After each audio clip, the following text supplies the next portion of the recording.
if you start thinking like that, you're most likely to break your fast and quit. It is a very natural thing because our brain loves to exaggerate the problem. Okay.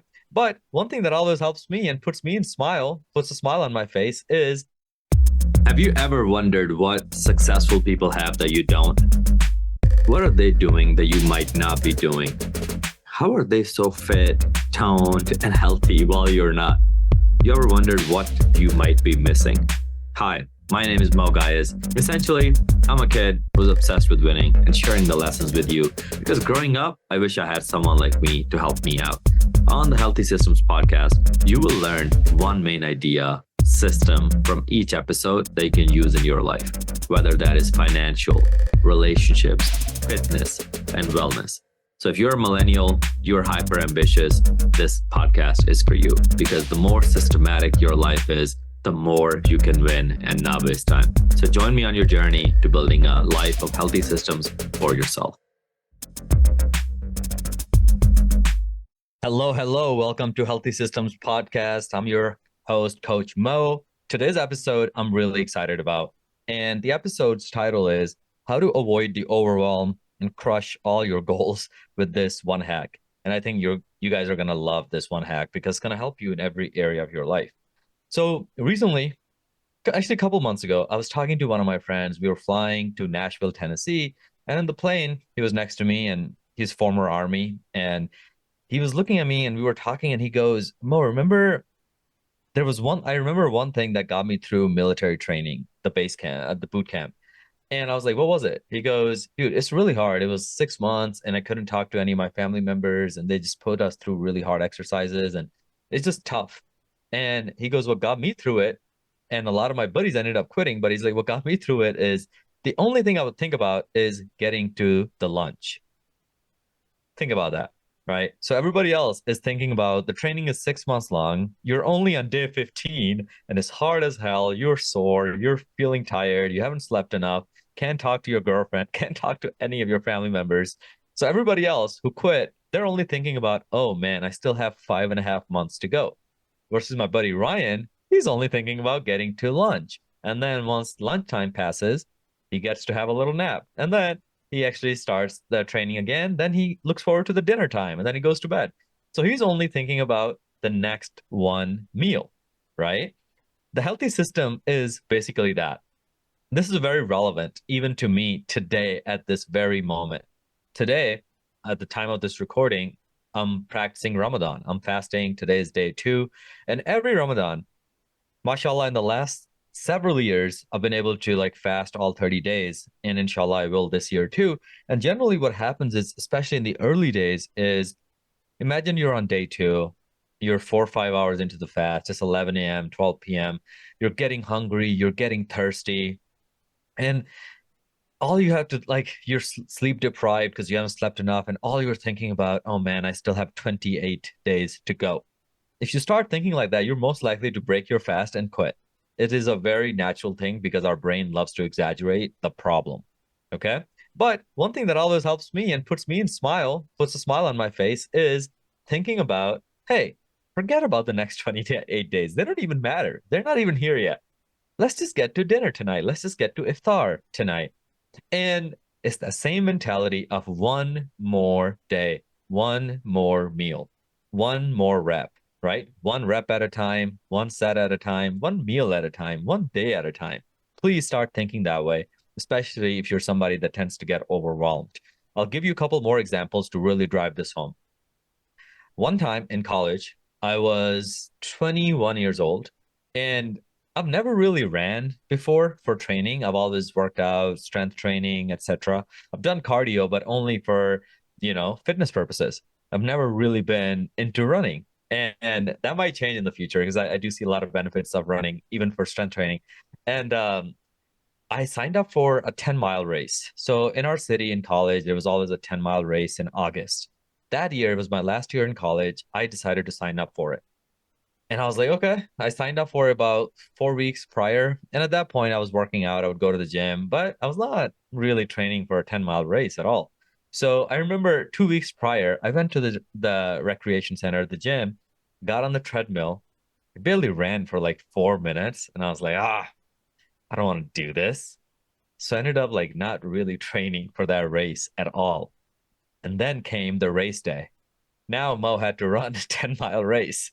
So I was like, all right, let's do it. I started the race. There was like hundreds of people there. And after like mile three or so, I'm getting tired. I didn't even have the right shoes. My feet are hurting.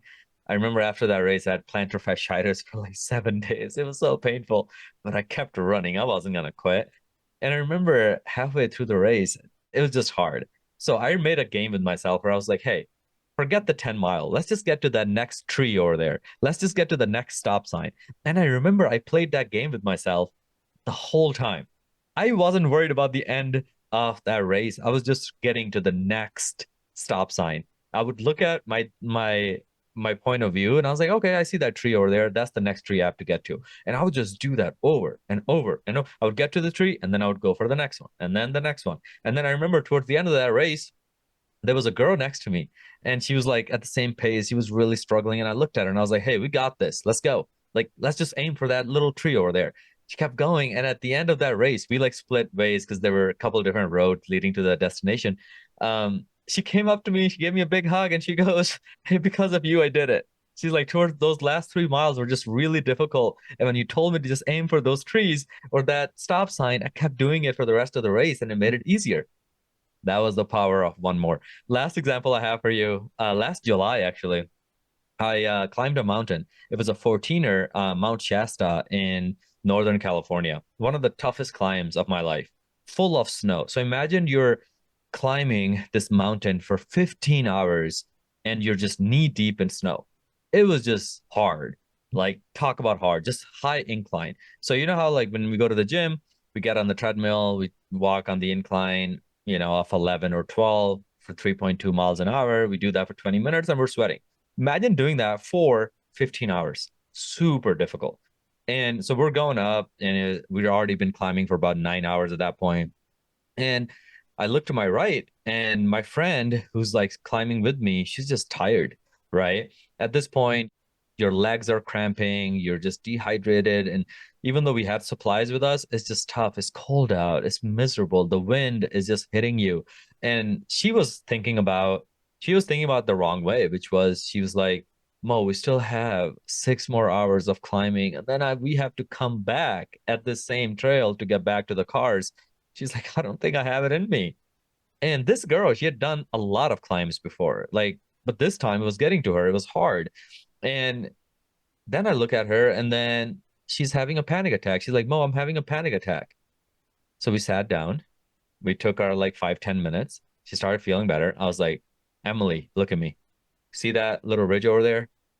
We're gonna get there and then we can quit. But we're not gonna quit right here. Quitting in the moment of weakness, not gonna happen.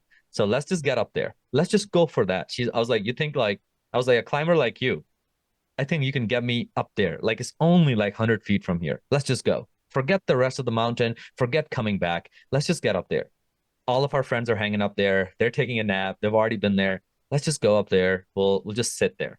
She's like, yeah, Mo, I can do it. I was like, so you don't want to quit right now? She's like, no, I just want to get up there. I was like, all right, let's go. We got up there, and then Emily and I finished that mountain. We climbed all of it, then made it back. And then I remember eating dinner that night, and it was just full of victory. It was full of like excitement and accomplishment, right? So the point being, one more step. If there's one thing that you can get out of the podcast is one more day, one more step. And a really good book that actually Nate was telling me about. I haven't read it yet. I forgot, it's by Ed Milet. What's the title? The Power of One More. That's the title. The Power of One More. And essentially, he gives a lot of stories on this very same concept. His dad was trying to quit alcohol. He was trying to go sober. So he went up to his dad. He's like, Dad, you're doing great. I'm proud of you. How are you gonna do it? And his dad said, I don't know if I'm gonna do it, but I know I can do it for one more day. Right. So at the end of the day, look at life as one more time. Right. So even if you're fasting in Ramadan and it feels hard, just focus on the next prayer. If you're getting overwhelmed at school and you're like, man, I still got 4 more years of grad school to go, just focus on getting that assignment done for that day today. Forget about the very, very long term vision just because it will scare you. It will put doubts in you. just the power of one more. We climbed that mountain with just taking one more step at a time, one more step, one more step, one more step. And that's all there is to it. Hope you enjoyed this podcast. I'll see you on the next one. Thank you for listening to the Healthy Systems podcast. I really appreciate you for tuning in today. Now, here are 2 ways I can help you for free. One, you can join our free Facebook community by just going to this link, bit.ly/Titan Facebook group. Just type that into your browser and then answer 2 questions, and then we'll let you into our Facebook community where you'll meet other people, as well as we have a lot of free resources in terms of meal plans, workouts, all kinds of stuff in there.